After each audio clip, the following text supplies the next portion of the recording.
Assalamualaikum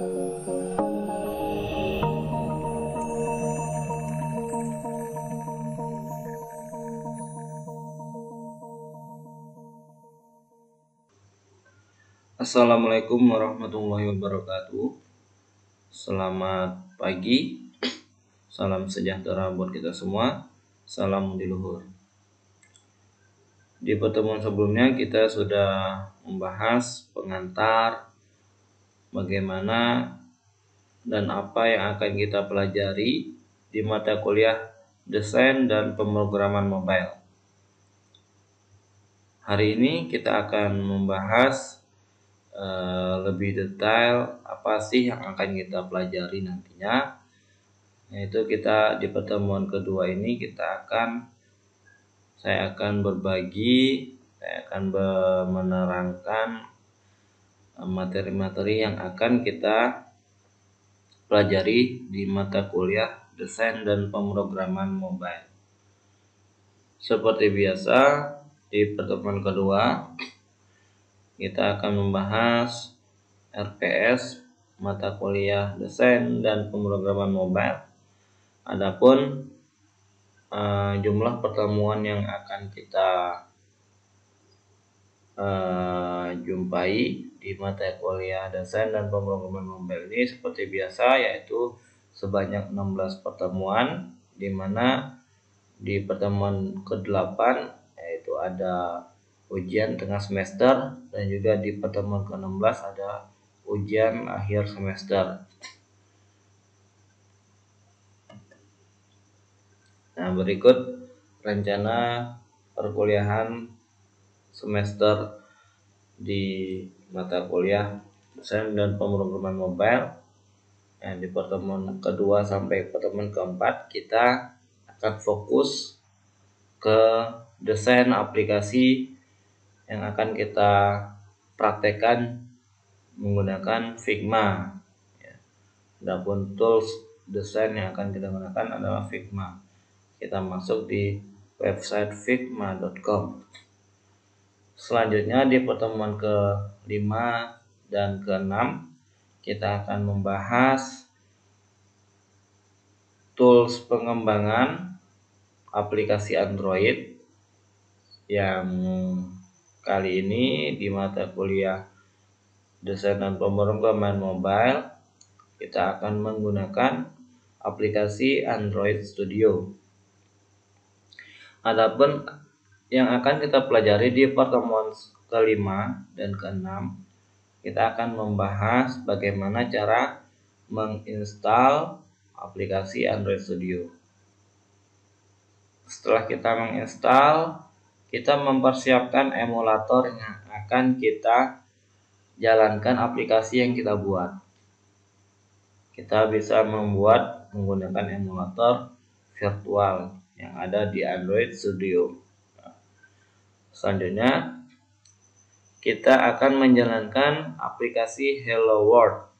Jadi pada saat kita membuat project pertama itu akan muncul aplikasi Hello World.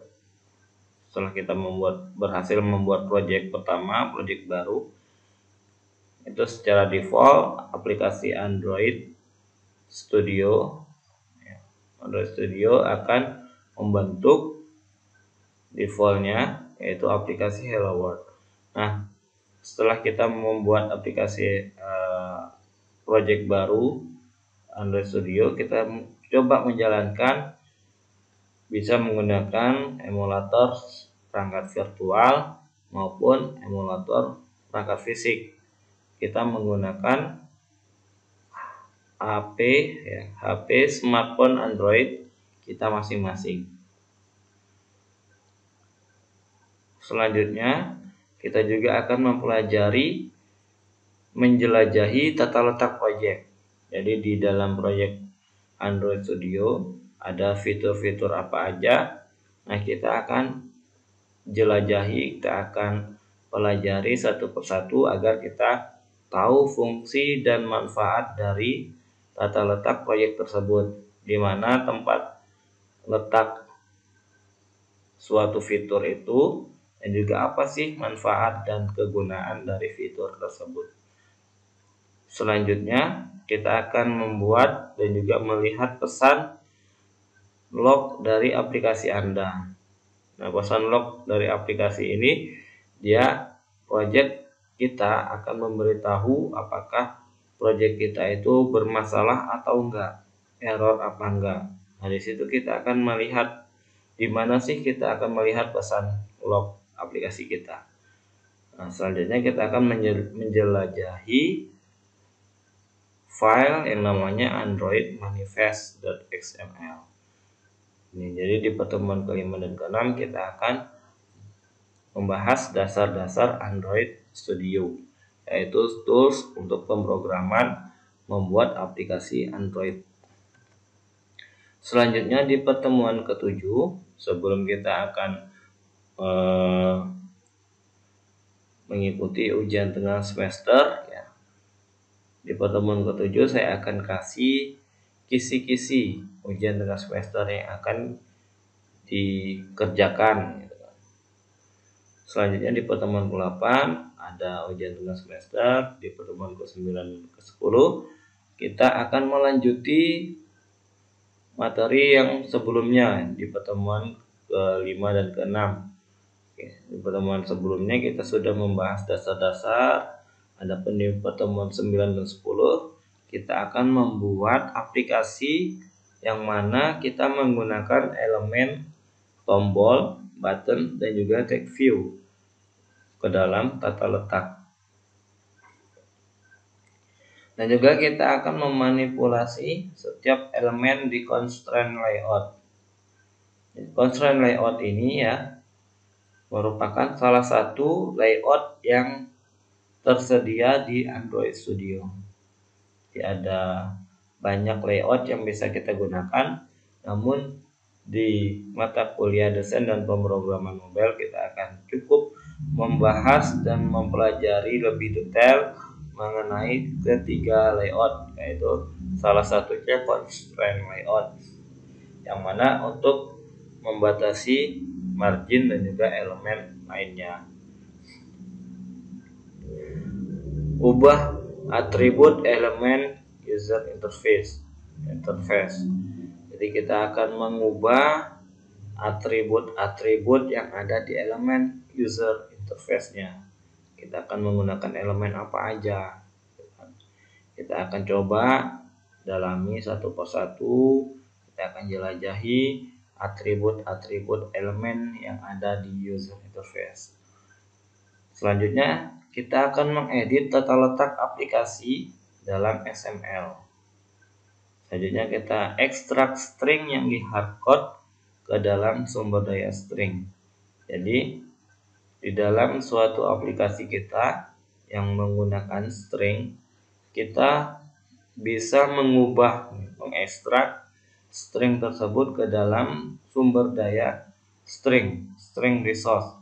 Nanti di dalam project kita itu ada yang namanya folder resource. Di dalam folder resource tersebut terdapat folder string. Nah, file string tersebut itu berisi tentang elemen-elemen ataupun string-string yang akan kita gunakan di dalam aplikasi Android kita, di dalam project Android kita. Selanjutnya kita akan menerapkan metode penanganan klik untuk menampilkan pesan di layar saat pengguna mengetuk setiap tombol. Jadi setiap tombol itu kita akan kasih metode, yang mana metode tersebut tujuannya untuk menampilkan pesan yang di layar gitu. Selanjutnya di pertemuan ke-11 dan ke-13 kita akan membuat layout varian horizontal landscape orientation. Jadi yang awalnya orientasi yang kita gunakan adalah portrait. Nah, kita akan membuat jenis layout untuk horizontal ataupun landscape orientation. Selanjutnya juga kita akan membuat layout varian untuk tablet dan juga untuk display yang lebih besar itu seperti apa. Selanjutnya kita juga akan menggunakan baseline constraint untuk membatasi masing-masing elemen UI dengan tag. Selanjutnya kita akan menggunakan pack and align button to align element in layout. Selanjutnya kita akan mengubah posisi view elemen-elemen yang ada di layout menggunakan linear layout.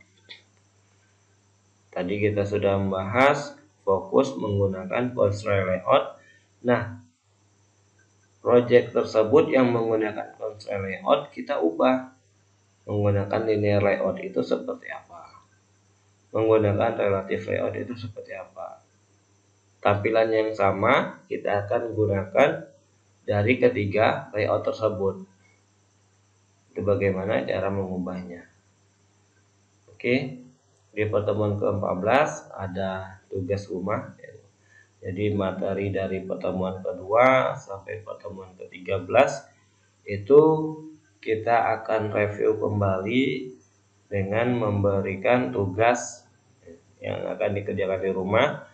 Kemudian di pertemuan ke-15 seperti biasa sebelum kita menginjak di pertemuan ke-8 ataupun di pertemuan 16 yang mana yang berisi akan menghadapi ujian, kita akan memberikan kisi-kisi dari ujian tersebut. Di pertemuan 19 kita akan memberi kisi-kisi ujian akhir semester.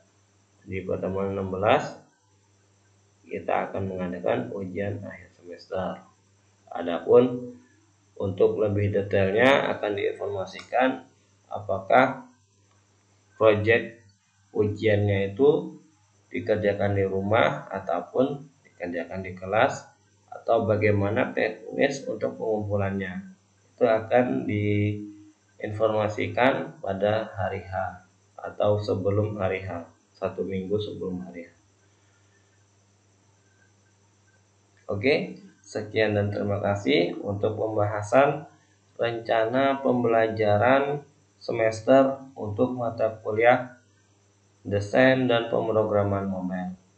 Mungkin bagi teman-teman, bagi para mahasiswa-mahasiswi yang akan bertanya, silakan baik mengenai RPS maupun mengenai materi. Mungkin dari antara salah satu dari kalian atau salah dua dari kalian sudah mencoba atau membuka file PowerPoint yang sudah saya kasih, kemudian langsung dipraktekkan. Mungkin ada menemui suatu kesulitan, silahkan bertanya di komentar, di kolom komentar video ini ya.